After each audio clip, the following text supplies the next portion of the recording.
Over the last week, 2 federal courts have got it wrong when it comes to so-called large capacity magazines, which, as you know, is simply talking about standard capacity magazines that hold more than 10 rounds, like most semi-automatic guns all across America. Let me break this down for you when we get back. Hey folks, I'm Mark Smith, host of the Four Boxes Diner, proud American gun owner, constitutional attorney, member of the United States Supreme Court Bar, and New York Times best-selling author. If you haven't subscribed to the Four Boxes Diner Second Amendment channel, please do so and show your love for the right to keep and bear arms. And please help us get to 100,000 subscribers. It's going to make a big difference in the social media algorithm if we can get to that number. All right, so 2 cases over the last week. Oregon, a Firearms Federation versus Brown, Federal District Court in Oregon, and also Ocean State Tactical versus Rhode Island out of the state of Rhode Island. Both involve so-called large capacity magazines, which means standard capacity magazines that hold more than 10 rounds. We're going to break these down in extreme detail in future videos, but I just want to make a couple observations to help you out right now to show why both of these decisions that concluded that magazines that hold more than 10 rounds are somehow not arms under the plain text of the Second Amendment's right to keep and bear arms, meaning the right of the people to keep and bear arms shall not be infringed. Well, what's most interesting in both of these cases is the voluminous amount of materials that were submitted in terms of experts and discussions of experts and all these materials, and the judges relying on all these supposed facts and all this other stuff. They're making it much harder than they need to be, either because they're doing it out of, in my view, kind of ignorance of how the Second Amendment and the Nyserpa versus Bruin case should be applied, or they're doing it because they're willfully blind and they're looking for an outcome that they want to get to, which is that guns are bad and that gun control laws are good. I'll let you guys speculate as to the motive.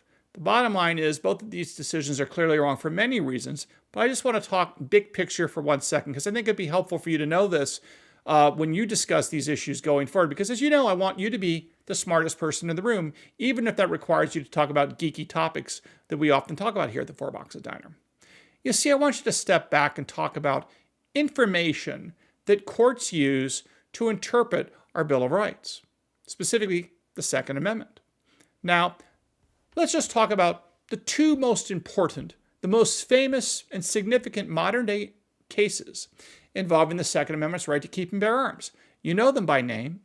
One is the 2008 decision in Heller versus the District of Columbia that says you have a right to a loaded handgun unlocked in your home, and that the Second Amendment protects an individual private right to bear arms for self-defense. That's Heller. And then, of course, we know the 2022 decision on Nyserpa versus Bruin that says that the right to bear arms obviously means the right to carry them outside in public for the purposes of anticipated self-defense. You have a right to carry a handgun outside loaded for self-defense. That is Nyserpa versus Bruin. So what is one of the things, critical things, that Heller and Bruin have in common? Well, let's talk about the posture, the procedural posture that they were both decided on by the United States Supreme Court. Now, going to be a little technical, but it's not that hard. You see, lawsuits, of course, go in stages. There's a lawsuit is usually commenced with a complaint filed, and then often the defendants file what are known as motions to dismiss. And what those motions to dismiss are is simply a piece of paper, often many pages, that says, hey, let us assume for the sake of argument that everything the plaintiff says is true. Even if the plaintiff says everything the plaintiff says is true on the facts, as a matter of law, the plaintiff loses. The plaintiff loses. We don't need any testimony. We don't need a trial. We don't need experts. We don't need a hearing. We don't need witnesses. We don't need nothing. We simply need the pleadings, which are nothing more than essentially the back and forth pieces of paper saying, here's my allegations. The other side saying, well, we don't think that's the basis in law. Well, did you know that both Heller and Bruin were both decided by the United States Supreme Court solely on the pleadings, which means Heller and Bruin were decided with literally 100+ pages of historical analysis and constitutional interpretation and logic and discussion based on solely the pleadings in Heller and in Bruen. Now, why is this significant? So here we are. You're a lower court under Article 3 of the United States Constitution. You're referred to by name, not my name, by the Constitution. They call you an inferior court. What makes a lower court an inferior court? The answer is you're inferior to the United States Supreme Court, which means you are beholden to follow and you're obligated to follow the decisions of the Supreme Court because you are an inferior court below the Supreme Court in the hierarchy of courts. Now, the reason why this is significant is as follows. If the United States Supreme Court, the highest court of the land, interpreting the United States Constitution, Second Amendment, can do so with hundreds of pages of historical analysis and discussions, interpretations, and definitions of the clear purpose and meaning of the right of the people to keep and bear arms shall not be infringed. So why is it these inferior courts in places like Rhode Island and in Oregon need all of this expert testimony, supposedly? They need all these witnesses. They need all this testimony. They need all these facts. They need all this information and all this testimony, these hearings back and forth. When the United States Supreme Court, when it comes to interpreting and applying the Second Amendment, only need the pleadings in Heller and Bruen. And yet in these cases such as Oregon Firearms Federation and Ocean State Tactical, these courts are demanding all this extra information for the plaintiff to show they win their Second Amendment claims. Well, to me, either these judges don't understand how to apply the Second Amendment, they don't understand how Usurper versus Bruen works, or they're confused, which is possible, or they have an agenda, which maybe is possible. I don't know. I'm guessing they just don't know how this works, and we're going to have to educate them, which I think we can do. But I do want to give you a couple observations. Both of these cases said that so-called standard capacity magazines, all magazines, are not arms because the word magazines does not appear in the text of the Constitution. Well, of course, this is absurd because let's just step back for a moment. I want to read you something from the Supreme Court. This is not Mark Smith. This is the Supreme Court in Heller. This is what Heller said. Now remember I just told you that Heller made a decision on the pleadings, which means no witnesses, no hearings, no testimony, no trial, none of that stuff. What was the Supreme Court able to figure out? Hello, it's not that hard. What was the Supreme Court able to figure out with all of that? Here's a quote from the Supreme Court in the Heller case. Heller said, quote, reasons that a citizen may prefer a handgun for home defense. Heller talks about the reasons, quote, reasons that a citizen may prefer a handgun for self-defense. They talk about that. But here's the key language. Supreme Court, quote, whatever the reason, handguns are the most popular weapon chosen by Americans for self-defense in the home, and a complete prohibition on their use is invalid, close quote. Hear what I just said? The Supreme Court said, quote, whatever the reason, handguns are the most popular weapon chosen by Americans for self-defense. Here's the point. If you look at the decision of Ocean State Tactical in Rhode Island and the Oregon Firearms Federation decision in Oregon, they're talking about we the judges, we the unelected judges, deem these magazines that hold more than 10 rounds not needed for self-defense. They're not essential for self-defense. And since the plaintiffs cannot show they're needed for self-defense, more than 10 rounds in a magazine is not needed for self-defense, they're not arms under the text of the Second Amendment. But that's not it. You see, it's not up to the judges to decide why we have handguns. It's not up to the judges to decide why we have magazines that hold more than 10 rounds. It's not up to the judges to decide the types of ammunition and the means by which we engage in self-defense. Because the Supreme Court says it doesn't matter why, as long as it's lawful, whatever the reason, handguns are the most popular weapon chosen by Americans. Because under a free system, which the Constitution provides, we, the people, decide our means of self-defense. And if we, the people, for whatever reason whatsoever, rightly or wrongly, it doesn't matter, if we decide for whatever the reason, close quote, whatever the reason, not my language, the Supreme Court, whatever the reason we pick handguns, doesn't matter. they're protected. Why are they protected? And why are magazines protected if we decide, for whatever the reason, to pick magazines that hold more than 10 rounds? We're going to do a much more detailed video down the road on magazines and the history of magazines and why they're clearly arms, 6 ways to Sunday. But for now, I just want to say the following, because this is all we really need. Step back for a second. The Supreme Court has repeatedly said that modern firearms are protected arms. Modern arms, not just firearms, modern arms are protected arms. Because remember, Caetano versus Massachusetts in 2016, you know that case, that dealt with stun guns, which are tasers. Stun guns, they're not firearms, and they are protected arms under the Second Amendment, even though they were not invented until the 1970s. So we know that guns invented in the modern world are protected arms, as are semi-automatic handguns. So here's what Justice Alito writes in Caetano. The Second Amendment accordingly guarantees the right to carry weapons, quote, this is him quoting Heller, typically possessed by law-abiding citizens for lawful purposes, close quote. Did you hear what I just said? Justice Alito in Caetano quotes to the Heller decision in 2008. And what does Justice Alito quote in the Caetano case when he's quoting Heller? This is what he writes. The Second Amendment accordingly guarantees the right to carry weapons, quote, quoting Heller, the Supreme Court Heller, carry weapons typically possessed by law-abiding citizens for lawful purposes, period, close quote. You see that? The weapons that are protected arms under the text of the Second Amendment are those arms that are, quote, typically possessed by law-abiding citizens for lawful purposes, close quote.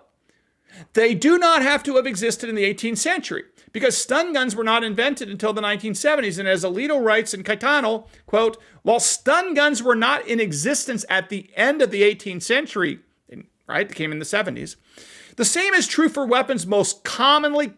This is mission critical for lower court inferior judges to understand this. This is not rocket science. You just got to read. Read the Supreme Court, the Superior Court over you, the inferior court.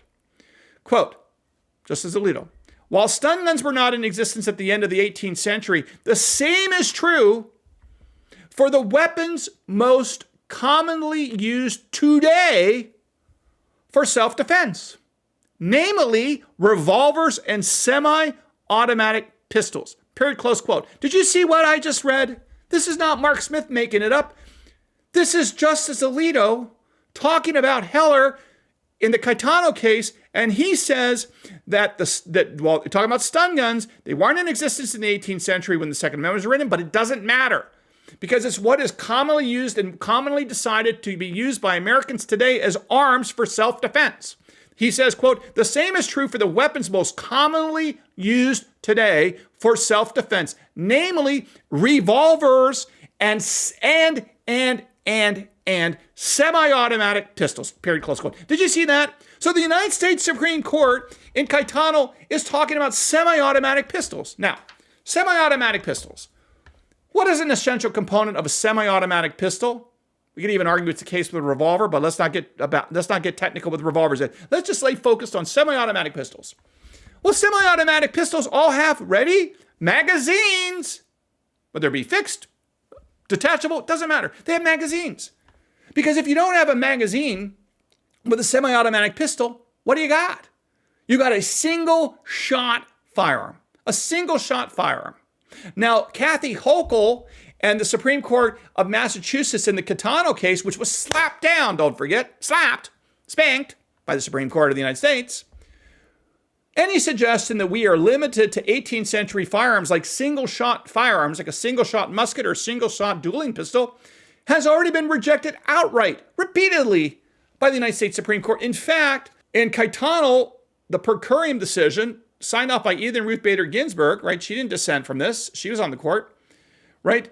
The Heller court, this is what Caetano said. The Heller rejected, right? Quote, as bordering on the frivolous, the argument that only those arms in existence in the 18th century are protected. Because obviously the handguns in Heller that were protected are modern firearms, and they include semi-automatic pistols, which by definition need magazines, which means since magazines are needed, they're arms. And keep in mind that even the Ninth Circuit Court of Appeals, not exactly gun-friendly, has already held that because ammunition and bullets are needed to make firearms work effectively for self-defense and other reasons, right? Obviously, a storage device that holds on to bullets, right? Because the right to keep and bear arms means nothing if you can ban bullets. But the courts have repeatedly says, obviously you can't ban bullets because you need bullets to have a firearm that works. That's like saying, well, we can't ban your right to free speech, but we can ban ink, or we can ban a printing press, or we can ban a phone, or we can ban a computer, or we can ban a facsimile or an email, so you can't communicate. Obviously, that's not allowed. Just like banning ammunition is not allowed. And because you can't ban a firearm, we know from Heller and Bruin, Caetano, and you can't ban ammunition because ammunition is needed for the firearms to work. And of course, we're not limited to 18th century firearms with, let's say single shots, like a single shot dueling pistol or single shot musket, for the sake of argument. The reality is that obviously we are entitled to have firearms, modern day semi-automatics, as Caetano, Alito points out in Caetano, that come with magazines because that's the only way the firearms work. And even if you can fire a single round, that's obviously not allowed because the Supreme Court's already said we get modern firearms, which include semi-automatic firearms, which include magazines, because you need a means by which you hold the ammunition to fire them and feed the gun. And how do you do that with a semi-automatic pistol that's protected in Caetano by Justice Alito? Well, obviously, the only way you can use a semi-automatic modern-day firearm is with a magazine that holds bullets. And once that's the key, and this is the key, once the magazine and the bullets and the firearm are protected arms, and they are, just like a trigger would be a protected arm, even though it's just a part of a gun, you need the trigger to pull the trigger to fire the gun, so it would be protected arms. Just like, again, ink is a protected component of the right to free speech, even though the word ink's not in the First Amendment, right? The word ink's not in the First Amendment. Printing presses are not in the First Amendment. The right to print's not in the First Amendment. The word right's not in the First Amendment. It just is the right to free speech. But all these things are part of it. Just like the right to bear arms includes guns, which obviously includes triggers, ammunition, and of course magazines with semi-automatic pistols of the type protected, according to the Alito discussion in Caetano, referring to Heller's protection of handguns, including modern handguns, which are by definition, of course, semi-automatic pistols. So all these things are protected arms. And none of this requires experts or testimony and this other stuff, because all these things I just talked about occurred with the benefit of on the pleadings, right? Discussed on the pleadings. All the Second Amendment history was done on the pleadings. There was no need for testimony. And yet here we are in Oregon and in Rhode Island, a discussion of far more than that. And it seems to me that the reason why these courts want more and more information is not because they need it to interpret and apply the Second Amendment's right to keep and bear arms. They don't. It looks to me they're trying to sort of bury the pro to a plaintiffs in an avalanche of crap that's totally unnecessary, all in the name of with the pretext, in my view, either through ignorance or otherwise, of being able to take away our guns. It's not that complicated, folks. If the Supreme Court can interpret the Second Amendment and protect our rights on the pleadings without all this mishigosh and all these hearings and all this evidence and all this other stuff, then why can't the inferior courts? The answer is, it seems to me, these inferior courts are looking for excuses and to take away our rights. But at the end of the day, I don't think it's going to work for them. It may work in the short run, but it's not going to work in the long run, because I do think the Supreme Court is watching this stuff carefully and is going to step up and protect our rights like they did in Heller, Caetano, and Bruin. Okay, hope you learned a little bit something. I know this is a little bit geeky, but we're going to do a lot of these going forward because it's very important we get this right. And again, if you haven't subscribed, please do so, and we'll see you again soon here at the Four Boxes Diner. Orders up. Table 2A.